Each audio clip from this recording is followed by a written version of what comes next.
Petrol company ಪದಾಧಿಕಾರಿಗಳು ಮತ್ತು police ಇಲಾಖೆ ಅಧಿಕಾರಿಗಳು ನಾವು ಒಂದು ಮೀಟಿಂಗ್ ಮಾಡಿದ್ದೀವಿ.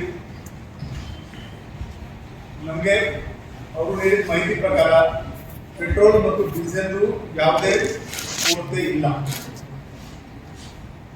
ನಾವು ಅವರಿಗೆ ಹೇಳಿದ್ವಿ ಸಪ್ಲೈ ಡಿಸ್ಟ್ರಿಬ್ಯೂಷನ್ ನಲ್ಲಿ ವಾರ ಶುರುವಾಗುವ ಮುಂಚೆ ಮತ್ತು ಆಮೇಲೆ ನಿಮಗೆ ಯಾವುದೇ ವ್ಯತ್ಯಾಸ ಕಂಡು ಬಂದಿದೆ. ಪೆಟ್ರೋಲ್ ಮತ್ತು ಡೀಸೆಲ್ ನಲ್ಲಿ ಯಾವುದೇ ವ್ಯತ್ಯಾಸಗಳನ್ನ ಕಂಡು ಬಂದಿಲ್ಲ.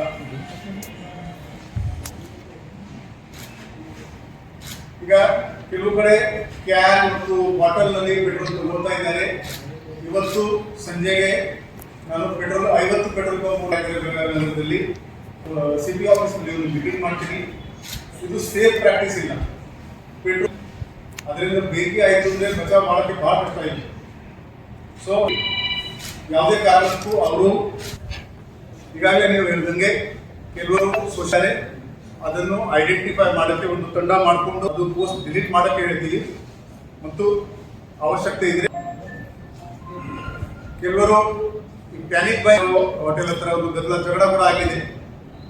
ಮೇಂಟೈನ್ ಮಾಡಿ ಒಂದು ಸಿವಿಕ್ ರೆಸ್ಪಾನ್ಸಿಬಿಲಿಟಿಯಿಂದ ಕೂಡ ಜಗಳ ವಹಿಸಲಾದ ಗಾಡಿಗಳು, ಶಕ್ತಿ ಗಾಡಿಗಳು ಅಲ್ಲಿ ಪೆಟ್ರೋಲಿಂಗ್ ಮಾಡಿಕೊಂಡು ಅಲ್ಲಿ ಲಾ ಅಂಡ್ ಆರ್ಡರ್. ನಿಮಗೆ ಮಾಹಿತಿ ಬಂದಿದೆ, ಸಿಕ್ಕಿದೆ. ಸಾರ್ವಜನಿಕರು ಡೀಸೆಲ್ ಸ್ಟಾಕ್ ಮಾಡ್ತಾ ಇದ್ರೆ, ಹೋಲ್ಡಿಂಗ್ ಮಾಡ್ತಾ ಇದ್ದಾರೆ ಅಂದ್ರೆ ಮಾಡ್ತೀವಿ.